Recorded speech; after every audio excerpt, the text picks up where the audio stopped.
6 months ago, Amanda Richardson had been featured on the cover of Forbes magazine as CEO of the Year. Her tech company was valued at $50 million, and she lived in a penthouse overlooking downtown Seattle. Now she crouched behind a dumpster in an alley, clutching a torn plastic bag that contained everything she owned in the world. The financial scandal that destroyed her company had been swift and merciless. Her business partner had embezzled millions, leaving Amanda to face criminal charges, bankruptcy, and complete social exile. The penthouse, the cars, the bank accounts, all seized by federal investigators. "You can't stay here," the restaurant manager had said 20 minutes earlier, chasing her away from their back door where she'd been hoping for leftover food. "I'm calling the police if I see you again." Amanda pulled her thin jacket tighter against the December cold, wondering how much longer she could survive on the streets. That's when she heard footsteps approaching. "Are you hurt?" The voice was gentle, concerned. Amanda looked up to see a man in his 40s with kind eyes and weathered hands, wearing clothes as worn as her own. "I'm Thomas," he said, offering her a sandwich wrapped in paper. "And I think I know somewhere safer you can sleep tonight." Amanda had no idea she was talking to one of the richest men in America. If you're someone who appreciates emotional stories, we'd love for you to like and subscribe. There's more to come that might move you too. The homeless shelter on 3rd Avenue was nothing like what Amanda Richardson had imagined during her previous life as a successful CEO. The building was clean but overcrowded, filled with the sounds of crying children, hushed conversations, and the constant shuffle of people trying to find space in a world that had no room for them. Thomas had brought her here 3 weeks ago, on that first night when she'd been hiding behind the dumpster, certain she was going to freeze to death in the December cold. He'd shown her how to navigate the shelter's rules, where to find the cleanest bathrooms, and which staff members were most helpful versus those who treated residents like burdens. But more than that, he'd treated her like a human being. "Amanda, breakfast is starting," Thomas said gently, appearing beside her cot in the women's section. Even in the chaos of the shelter, he somehow managed to move quietly, respectfully. "You should eat something." Amanda sat up slowly, her body aching from another night on the thin mattress. 6 months of malnutrition and stress had taken their toll. Her once glossy hair was now dull and brittle. Her designer suits had been replaced by donated clothes that didn't quite fit, and her face showed the gaunt appearance of someone who'd learned that meals weren't guaranteed. "I'm not really hungry," she lied, though her stomach cramped with emptiness. "When did you last eat?" Thomas asked, settling down beside her cot. He had a way of asking direct questions without making them sound like accusations or judgments. "Yesterday morning, the soup kitchen on 5th Street. Thomas frowned. "That was 36 hours ago. You need to eat." It was this concern, this gentle insistence on taking care of her, that had gradually broken down Amanda's walls over the past 3 weeks. Thomas never asked for anything in return, never made her feel like charity case, never reminded her of how far she'd fallen. He simply appeared each day, making sure she was safe, fed, and not entirely alone in a world that had turned its back on her. "Thomas, can I ask you something I've been wondering about?" Amanda said as they walked toward the cafeteria. "Of course. How long have you been homeless?" It was a question she'd been hesitant to ask, afraid it might be too personal or painful. But Thomas had shared so much of himself with her, his knowledge of which subway stations stayed warm all night, his understanding of which churches served meals on which days, his ability to navigate bureaucracies and social services, that she'd begun to wonder about his story. "About 8 years," Thomas replied without hesitation. "What happened? I mean, if you don't mind me asking." Thomas was quiet for a moment as they got in line for breakfast. The cafeteria smelled like industrial disinfectant and overcooked eggs, but Amanda had learned not to be picky about food anymore. "I made some choices that cost me everything I cared about," he said finally. "Lost my family, my home, my sense of who I was. After a while, it seemed easier to disappear than to try to rebuild." Amanda understood that feeling. The shame of losing everything, of going from respected to reviled overnight, of having to rebuild an identity when the old one had been completely destroyed. "Do you ever think about going back? To your old life, I mean?" "Every day," Thomas admitted. "But going back would mean facing people I hurt, confronting mistakes I'm not sure I can fix. Sometimes starting over somewhere completely different seems like the only option." They found seats at a small table near the window, where weak December sunlight filtered through dirty glass. Amanda picked at her scrambled eggs, which were rubbery but warm. Thomas ate steadily, she noticed, as if he'd learned long ago not to waste food regardless of how it tasted. "What about you?" he asked. "Do you think you'll try to rebuild your company?" Amanda laughed bitterly. "With what? I don't have money, credit, or reputation. No one in the business world will even take my calls. My former employees won't speak to me. Even my family has cut me off completely." "Your family disowned you?" "My parents said I was an embarrassment to the family name. My sister said she couldn't risk being associated with my scandal because it might hurt her husband's political career." Amanda's voice became smaller. "I thought at least they would understand that I was a victim too, that I didn't know what my business partner was doing. But they said if I'd been a better CEO, I would have caught the embezzlement before it destroyed everything." Thomas reached across the table and gently covered her hand with his. His hands were calloused and weathered, but warm and steady. "Their reaction says more about them than about you," he said quietly. "Does it?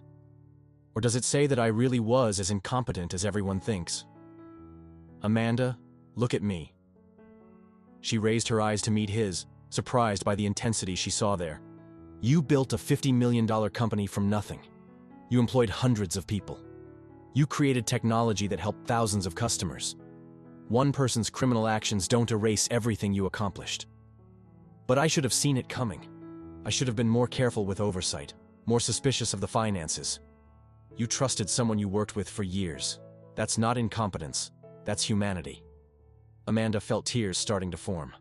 It had been months since anyone had defended her, since anyone had suggested that she might be a victim rather than a villain. "Why are you being so kind to me?" she asked. "You barely know me." Thomas was quiet for a long moment, studying her face. "Because I know what it feels like to lose everything and have the whole world decide you deserved it. I know what it's like to wonder if you're really as terrible as everyone says you are. And what conclusion did you reach? That the world is often wrong about people. That circumstances can make good people look bad. And that sometimes the people who fall the hardest are the ones who were trying the hardest to do the right thing." After breakfast, Thomas walked Amanda to the public library, where she spent most of her days. The librarians had grown accustomed to homeless patrons using the building for warmth and computer access, and they treated everyone with quiet dignity. Amanda used the computers to search for jobs, though responses to her applications had become increasingly rare as word of her scandal continued to spread. "Any luck today?" Thomas asked when he picked her up at closing time. 3 more rejection emails. 2 companies didn't even bother to respond. Amanda felt the familiar weight of hopelessness settling on her shoulders. "Thomas, I'm starting to think I'm never going to get out of this situation." "What do you mean?" "I mean, maybe this is my life now. Maybe I'm going to be homeless forever, moving from shelter to shelter, hoping for handouts and charity meals. Maybe I should just accept that this is what I deserve." Thomas stopped walking and turned to face her. They were standing on a busy Seattle street corner, surrounded by people hurrying home from work to warm houses and stable lives that Amanda could barely remember having. "Don't say that," Thomas said firmly. "This situation is temporary. You're going to rebuild your life. How can you be so sure? Because you're stronger than you think. Because you haven't given up even though you've had every reason to. Because you're still fighting." Amanda looked at this man who'd become her anchor in a world that felt completely untethered. Thomas was probably in his mid-40s, with graying hair and lines around his eyes that spoke of both wisdom and hardship. He carried himself with a quiet dignity that seemed untouched by his circumstances, and he had a way of seeing hope in situations that felt hopeless. "Thomas," she said impulsively, "what if we got married?" He stared at her, clearly taken aback by the sudden question. "I know it sounds crazy," Amanda continued quickly, "but think about it practically. 2 people can apply for certain housing programs that individuals can't access. Married couples get priority for some jobs. And I trust you more than I've ever trusted anyone. Amanda, you don't have to marry me to survive this. We'll figure something else out. What if I don't want to figure something else out? What if I want to marry you because you're the first person in months who's made me feel like I'm worth something?" Thomas looked at her for a long moment, and Amanda could see him weighing her words, considering the implications. "Are you sure?" he asked finally. "I'm sure that I care about you. I'm sure that you've saved my life in more ways than one. And I'm sure that whatever happens next, I want to face it with you." Thomas smiled, the first truly happy expression Amanda had seen from him since they'd met. "Then yes," he said. "Let's get married." 3 days later, they stood in the King County Courthouse wearing the best clothes they could find at the Goodwill store. Amanda's dress was navy blue and slightly too large, while Thomas wore a button-down shirt and slacks that had seen better days but were clean and pressed. The ceremony was simple and quick, witnessed by two strangers who happened to be at the courthouse for their own business. When the judge pronounced them husband and wife, Thomas kissed Amanda gently, and for the first time in months, she felt like she might actually have a future worth fighting for. Walking out of the courthouse as Mrs. Amanda Mitchell, she had no idea that she'd just married one of the wealthiest men in America. And Thomas had no idea that his new wife was about to discover secrets that would change both of their lives forever. 2 months into their marriage, Amanda began to notice things about Thomas that didn't quite add up with his story of being a longtime homeless man. Small things at first, the way he could navigate complex bureaucracy with surprising ease, his detailed knowledge of financial systems, and his uncanny ability to predict which businesses would succeed or fail just by walking past their storefronts. They'd managed to secure a small studio apartment in a low-income housing complex, using their married status to qualify for programs that had been unavailable to them individually. The place was tiny, just 400 square feet with a kitchenette, a fold-out bed, and a bathroom barely large enough to turn around in. But after months of shelter living, it felt like luxury. Amanda was making coffee on their second-hand hot plate when she noticed Thomas reading a discarded copy of the Wall Street Journal he'd found in the building's lobby. He wasn't just reading it casually like someone passing time. He was studying it with the intense focus of someone who understood every nuance of the financial markets being discussed. "You seem to really understand all that business stuff," Amanda observed, settling beside him on their only chair while he sat on the bed. Thomas looked up from the paper, and for just a moment, Amanda caught an expression of something like panic before he composed himself. "You pick things up when you spend 8 years listening to people talk," he said. "Lots of conversations happen around homeless people because folks assume we're not paying attention." It was a reasonable explanation, but something about his tone felt rehearsed, like an answer he'd prepared in advance. "Where did you used to live? Before you became homeless, I mean." "Different places. I moved around a lot for work." "What kind of work?" Again, that brief hesitation. "Consulting. Business consulting." Amanda nodded, but the vague answers only increased her curiosity. In her previous life as a CEO, she'd become skilled at reading people, at catching the subtle signs when someone wasn't being completely truthful. Thomas exhibited several of those signs. The way he avoided eye contact when discussing his past, the careful phrasing of his responses, the tendency to redirect conversations away from personal details. But she'd also learned not to push too hard. Everyone had secrets, and Thomas had earned the right to his privacy through months of kindness and support. If he wanted to keep parts of his past to himself, that was his choice. Their routine had become comfortable and predictable. Thomas would leave early each morning to search for work, while Amanda continued her own job search from the apartment's shared computer room. In the evenings, they'd cook simple meals together and talk about their days, their hopes for the future, and slowly, carefully, their feelings for each other. Because somewhere between the courthouse wedding born of practical necessity and these quiet evenings sharing instant noodles, Amanda had realized she was falling in love with her husband. "Thomas," she said one evening as they prepared for bed, "can I ask you something personal?" "You can ask me anything," he replied, though she noticed his body tense slightly. "Do you ever regret marrying me? I mean, we barely knew each other, and it was such a rushed decision." Thomas turned to face her fully, his expression serious. "Amanda, marrying you is the best decision I've made in years. Do you regret it?" "No," she said without hesitation. "I just want to make sure you know that this has become more than just a practical arrangement for me." "What do you mean?" Amanda took a deep breath, knowing she was about to make herself vulnerable in a way she hadn't since before her company's collapse. "I mean, I love you. Not just as a friend or a partner in survival, but as my husband, as the person I want to build a life with." Thomas was quiet for so long that Amanda began to worry she'd misread their relationship, that she'd projected feelings onto him that he didn't share. "I love you too," he said finally, "more than I thought I could love anyone ever again." When Thomas kissed her that night, it wasn't the gentle, careful kiss of their wedding day. It was the kiss of a man who'd found something he'd thought was lost forever, and a woman who'd discovered that love could grow even in the most unlikely circumstances. The next morning brought a phone call that would begin to unravel the careful life they'd built together. Amanda was in the bathroom when she heard Thomas's phone ring. He'd mentioned having an old cell phone that he kept for emergencies, though she'd never seen him use it. Now she could hear his voice through the thin bathroom door, speaking in hushed, urgent tones. "I told you not to call this number. No. I can't meet.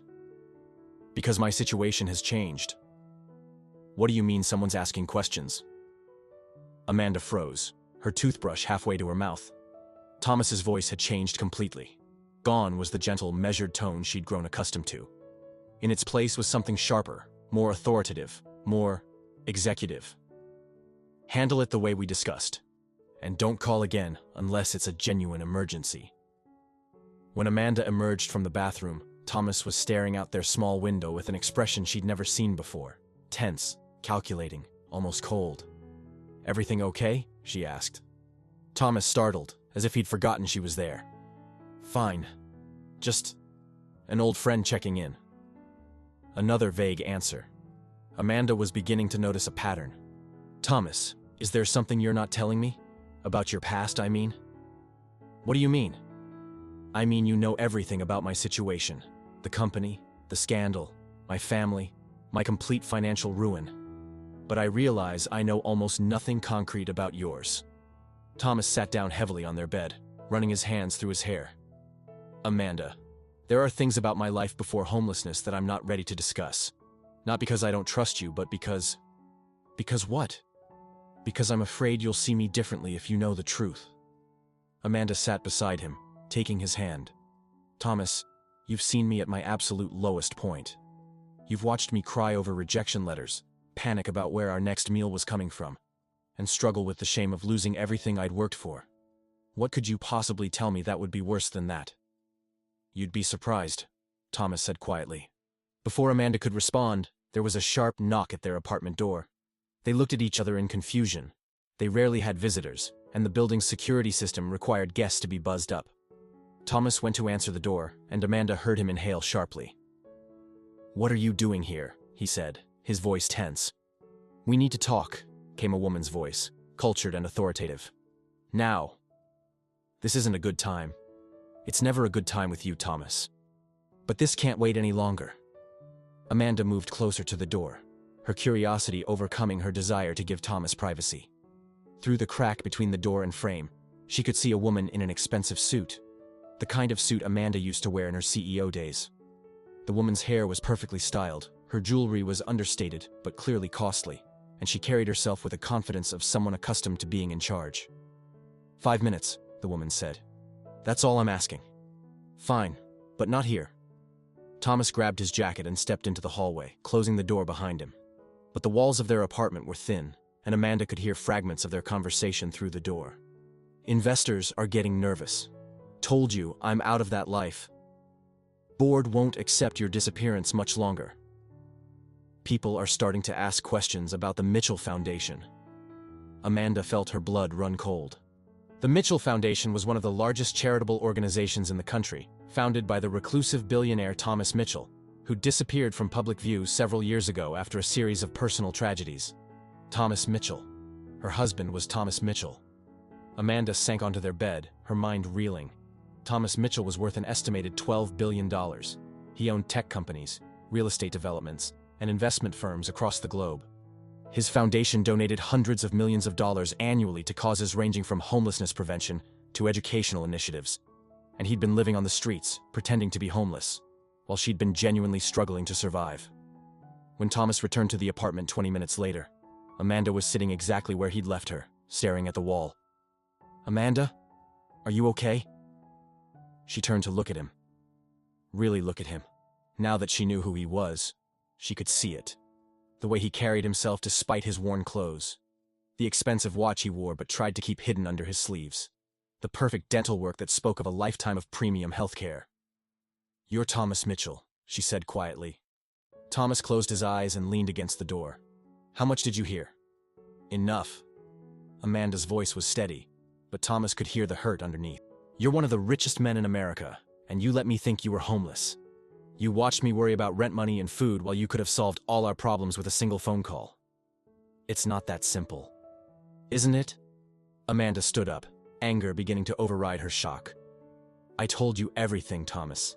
I shared every humiliating detail of my fall from grace. I trusted you completely.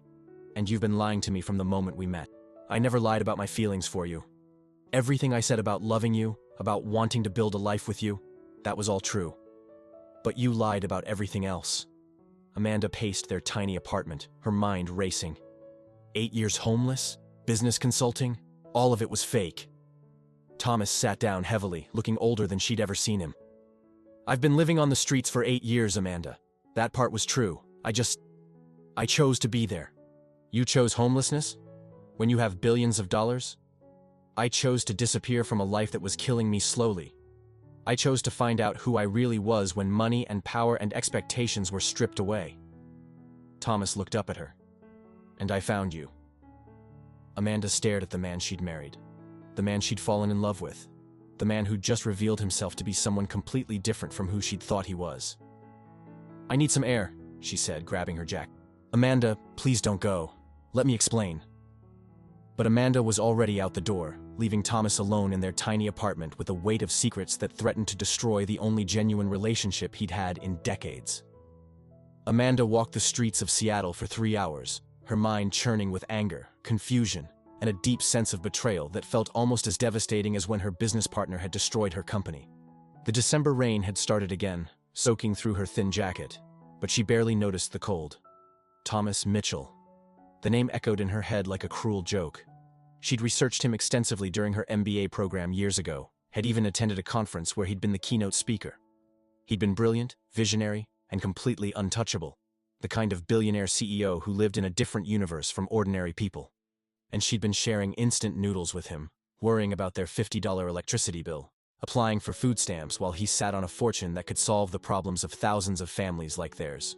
When Amanda finally returned to their apartment building, she found Thomas sitting in the lobby, still wearing the same worn clothes that she now realized were an elaborate costume.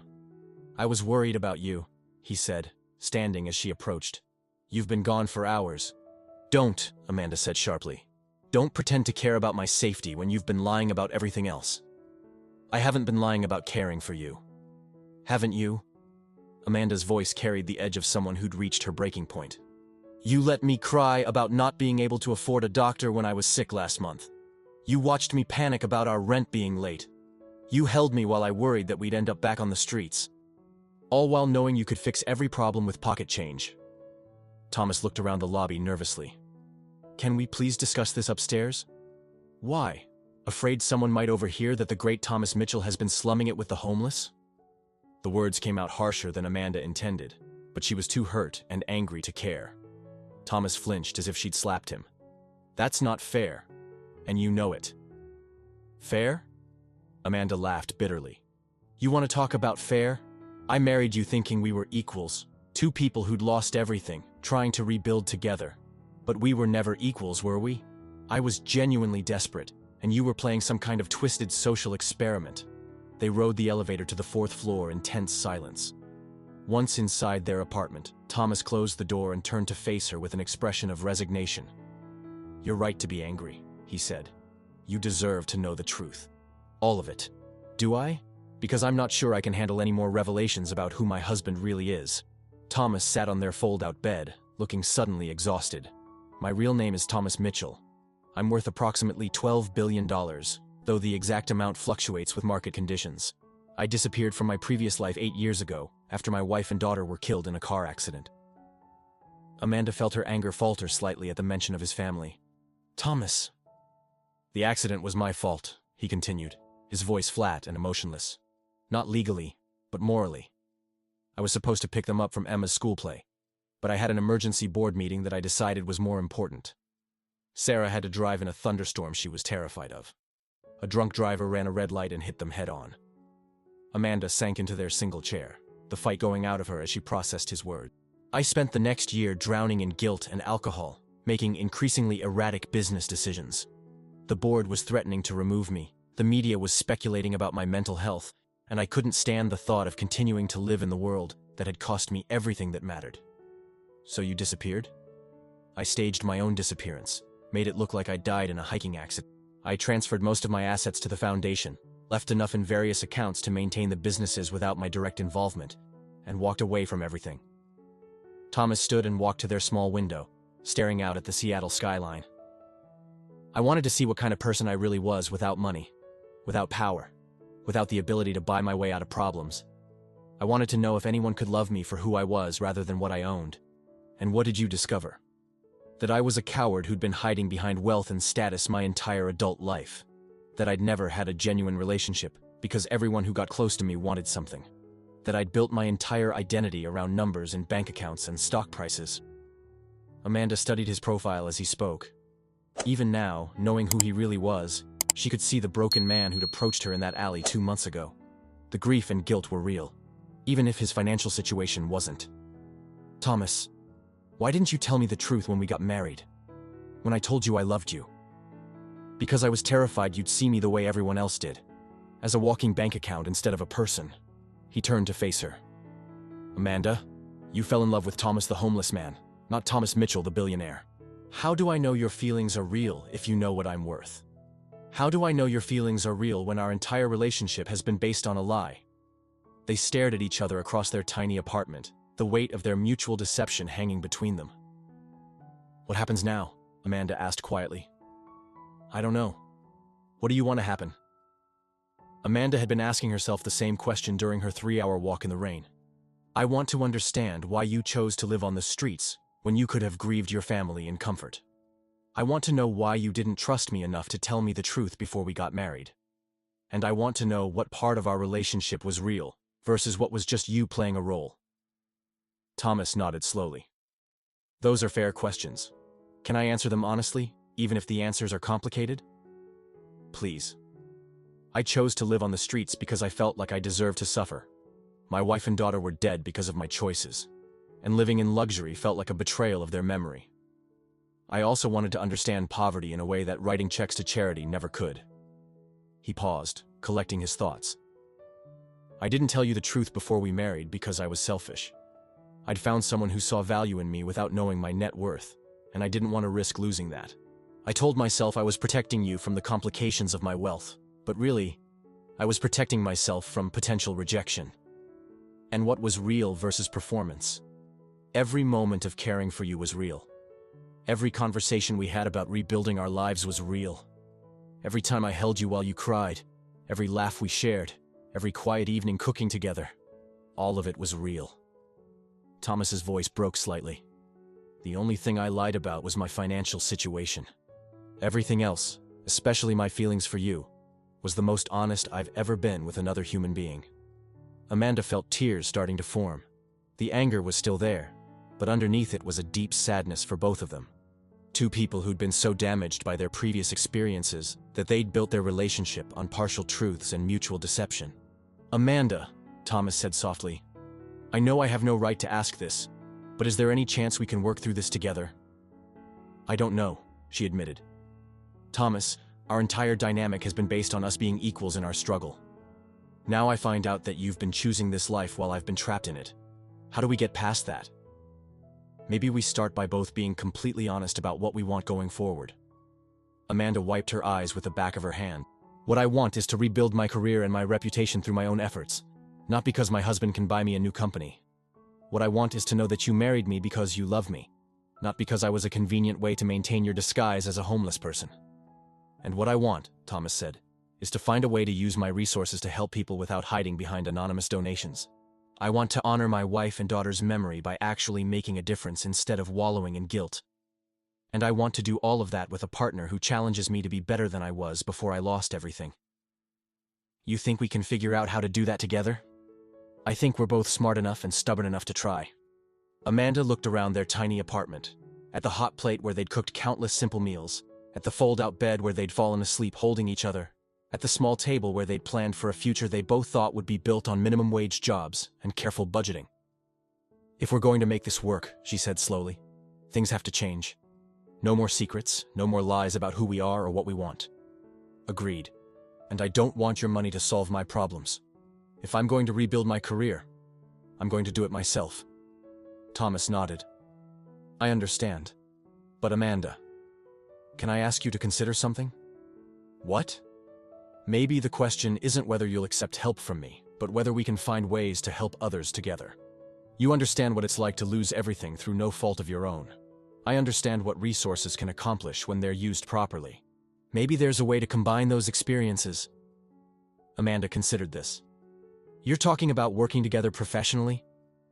I'm talking about building something meaningful together, something that honors both of our experiences and helps people who are going through what we've been through. For the first time since discovering Thomas's true identity, Amanda felt a spark of something other than anger and betrayal. It was a small spark of hope, fragile and uncertain, but real. That would mean you'd have to stop hiding from your real identity, she pointed out. I know. I think it's time.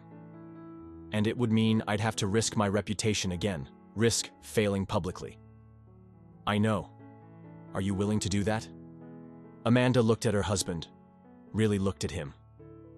Behind the worn clothes and the carefully constructed homeless persona, she could see the brilliant businessman who'd built a $12 billion empire.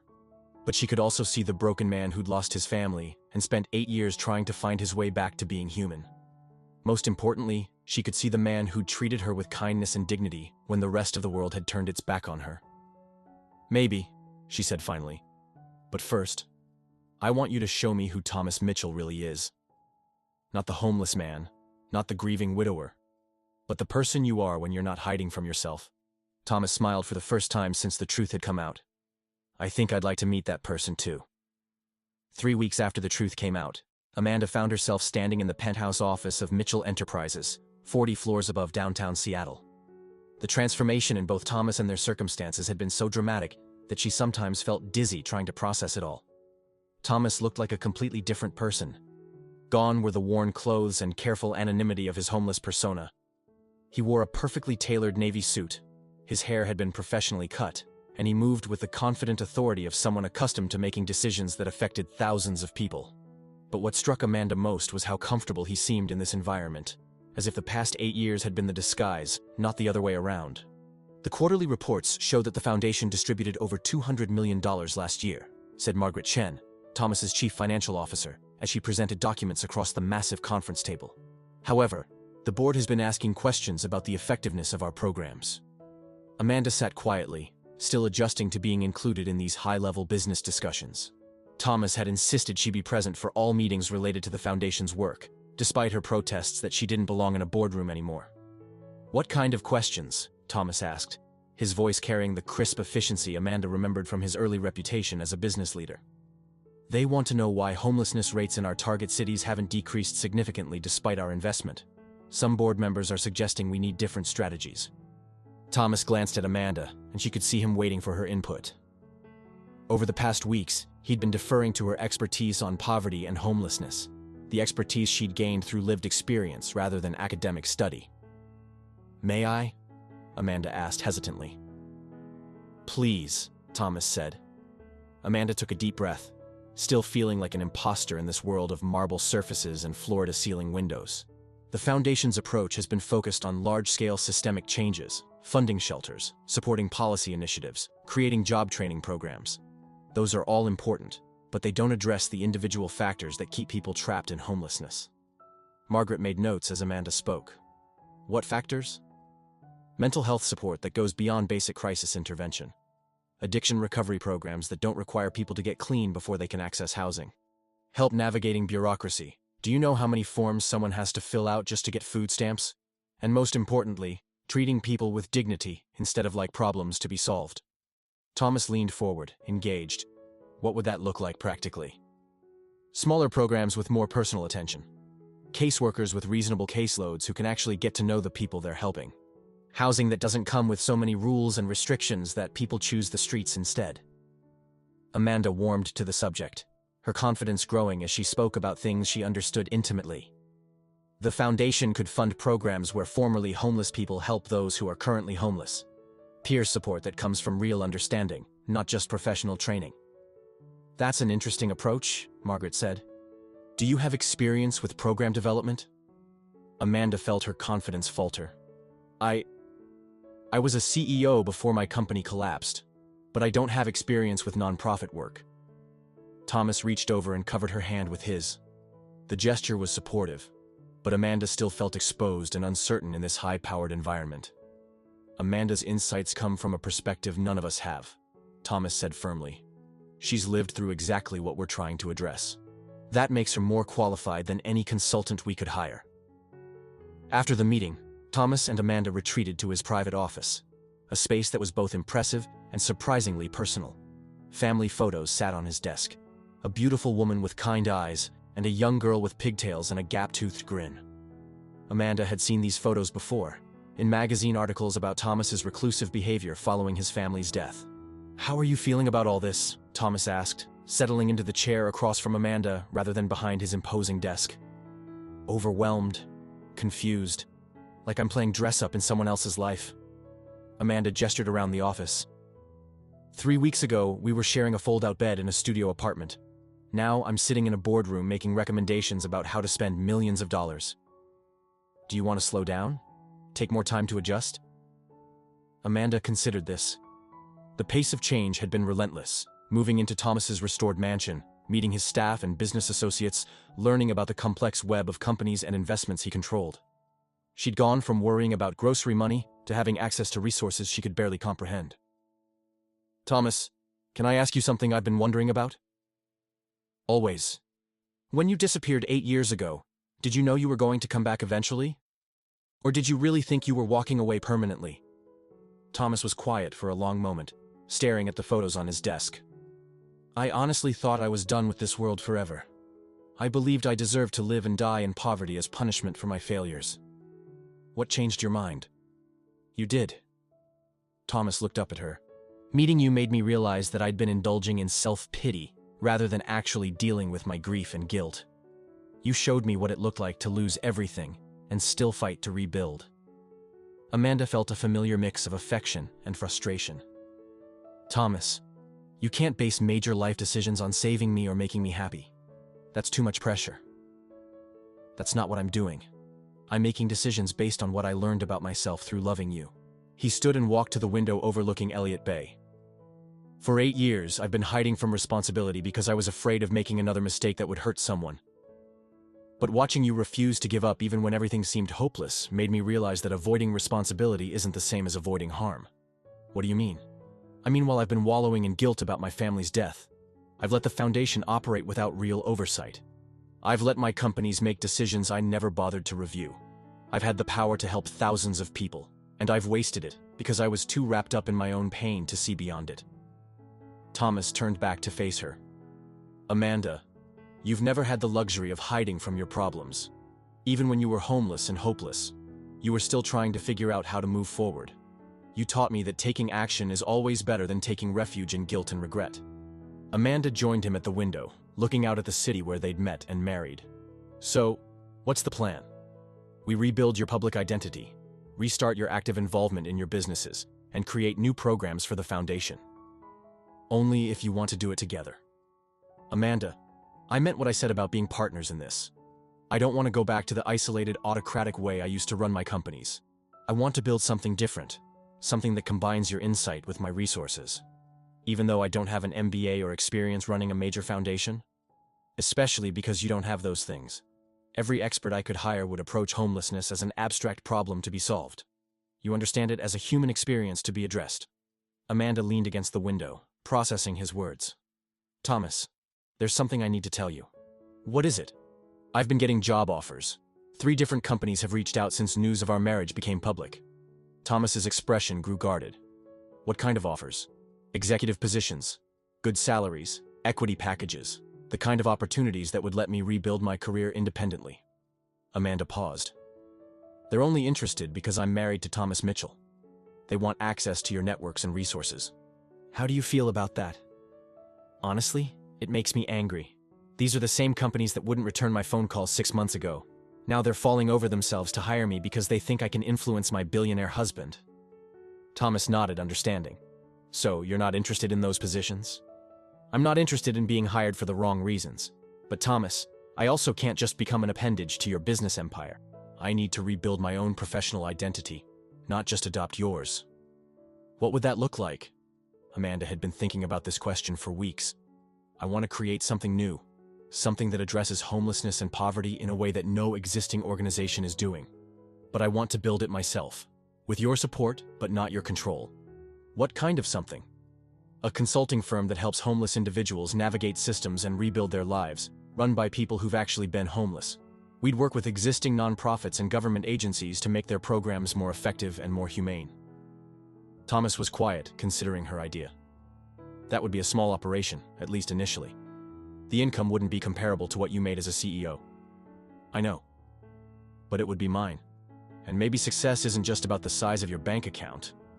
Thomas smiled, the first completely relaxed smile Amanda had seen since they'd left their tiny apartment. That sounds like something Sarah and Emma would have approved of.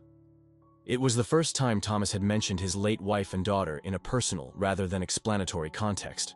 Amanda felt the significance of that reference. "Would you like to tell me about them?" she asked gently. Thomas looked at the photos on his desk, his expression soft with memory rather than sharp with guilt. Sarah was a social worker. She used to say that the measure of a society was how it treated its most vulnerable members. Emma wanted to be a teacher when she grew up, because she said everyone deserved to learn new things. They sound like remarkable people. They were, and I think they would have liked you very much. Amanda felt tears forming in her eyes. "Thomas, do you think we can really make this work? Building a life together that honors both our experiences without losing ourselves in the process?" "I think we're already doing it," Thomas said, taking her hand. "The question is whether we're brave enough to keep doing it when it gets difficult." As they stood together in Thomas's office, looking out at the city where they'd found each other in the most unlikely circumstances, Amanda felt something she hadn't experienced since before her company's collapse: genuine optimism about the future. It wouldn't be easy. There would be challenges from people who questioned their motives, from board members who doubted her qualifications, from their own insecurities and past traumas. But for the first time in months, Amanda felt like she was exactly where she belonged. Not as Thomas Mitchell's rescued wife, but as Amanda Mitchell, a woman rebuilding her life on her own terms with a partner who understood both loss and hope. 1 year later, Amanda stood before a packed auditorium at the Seattle Convention Center, looking out at an audience of nonprofit leaders, government officials, and formerly homeless individuals. The banner behind her read, "Bridging Hope Consulting, First Annual Impact Summit." And she felt a familiar mix of nervousness and excitement that reminded her of her days as a CEO. But this was different. This wasn't about profit margins or market share. This was about the 37 people who'd found permanent housing through her organization's advocacy, the 12 individuals who'd secured meaningful employment with her team's support, and the countless others who'd simply been treated with dignity during the most difficult periods of their lives. "When I started Bridging Hope 18 months ago," Amanda began, her voice steady despite the magnitude of the moment, "I had one guiding principle: that people experiencing homelessness should be the experts in solving homelessness." In the front row, Thomas sat with Margaret Chen and several board members from the Mitchell Foundation. He was smiling with genuine pride, and Amanda could see in his expression the man she'd fallen in love with. Not the billionaire or the broken widower, but simply Thomas, her partner in building something meaningful. "Today I want to introduce you to some of those experts," Amanda continued. "People who've lived through the experiences we're trying to address and who are now leading the solutions." Amanda gestured to the side of the stage, where Marcus Williams walked out to join her. Marcus had been living in his car for 8 months when Amanda first met him at a shelter intake center. Now he was Bridging Hope's Director of Client Services, using his background in accounting and his experience with homelessness to help others navigate financial systems and bureaucracy. "Marcus," Amanda said, "tell us about the individual navigation program." Marcus stepped to the microphone with the confidence of someone who'd found his purpose. "When I was homeless, the hardest part wasn't finding a place to sleep. It was filling out forms for services, understanding which programs I qualified for, and figuring out how to get help without losing my dignity." He paused, looking out at the audience. "The navigation program pairs people currently experiencing homelessness with guides who've been through the system themselves. We don't just tell people what services exist. We walk with them through the process, translate the bureaucracy, and make sure they're treated as individuals rather than case numbers." The presentation continued with testimonials from other team members and clients. Sarah Jenkins, a former teacher who'd been homeless after medical bankruptcy, now ran Bridging Hope's Employment Readiness Program. David Martinez, who'd aged out of foster care into homelessness, led their youth services division. What struck Amanda most was how different this felt from her previous life as a tech CEO. Instead of talking about disruption and market dominance, they were talking about restoration and human dignity. Instead of measuring success in stock prices, they were measuring it in lives rebuilt and communities strengthened. After the presentation, Amanda mingled with attendees at the reception, answering questions and discussing collaboration opportunities. She was deep in conversation with a city council member about housing policy when Thomas appeared at her side. "How are you feeling?" he asked quietly. "Exhausted and exhilarated," Amanda admitted. "A year ago, I wasn't sure this would work. Now we have a waiting list of organizations that want to partner with us. And how do you feel about the growth? The foundation has approved funding to expand Bridging Hope to 3 more cities. Amanda looked around the reception, watching her team members engage with potential partners and funders. These weren't just employees, they were colleagues who shared a mission and understood the work on a personal level. I feel ready, she said. But Thomas, I need to know that you understand something important. What's that? This isn't your project. It's not the Mitchell Foundation's subsidiary. This is something I built, that we all built together, and it needs to maintain its independence even as it grows. Thomas nodded seriously. I understand. And Amanda, I want you to know that watching you create this has been one of the most inspiring things I've ever witnessed. You took your own experience of losing everything and turned it into a way to help others rebuild their lives. We both did that, Amanda corrected. Your foundation's support made this possible, but more than that, your willingness to step back and let me lead made this possible. It was true. Over the past year, Thomas had provided financial backing and strategic advice, but he'd been careful not to overshadow Amanda's leadership or impose his vision on her organization. It had been a delicate balance, but they'd found a way to work together that honored both his resources and her expertise. Amanda, there's something I want to discuss with you, Thomas said. Not here, but when we get home tonight. Should I be worried? I hope not, but it's important. Later that evening, they sat in the living room of the house they'd bought together. Not Thomas's mansion, but a comfortable home in a diverse neighborhood where Amanda felt she belonged. It was large enough for them to each have office space, but modest enough that Amanda didn't feel like she was living in a museum. What did you want to talk about? Amanda asked, settling beside Thomas on the couch they'd picked out together. Thomas reached into his jacket pocket and pulled out a small velvet box. Amanda's breath caught. Thomas, what are you doing? I know we're already married, he said, opening the box to reveal a simple but beautiful diamond ring. But our first wedding was born out of desperation and practicality. I want to do this right. He slid off the couch and knelt in front of her. Amanda Mitchell, will you marry me again? Not because you need security or I need companionship, but because we choose to build a life together as equals and partners? Amanda felt tears forming in her eyes. The ring was beautiful, but what moved her most was the thoughtfulness behind the gesture. Thomas understood that their first marriage had been complicated by circumstances and deception. This was his way of offering her a choice based on who they really were. Yes, she said without hesitation. But I have conditions. Thomas laughed. Of course you do. What are they? No prenup. If we're doing this as equals, we do it as true partners in everything. Agreed. What else? The ceremony includes our team from Bridging Hope. They're our chosen family now. I wouldn't want it any other way. And Thomas?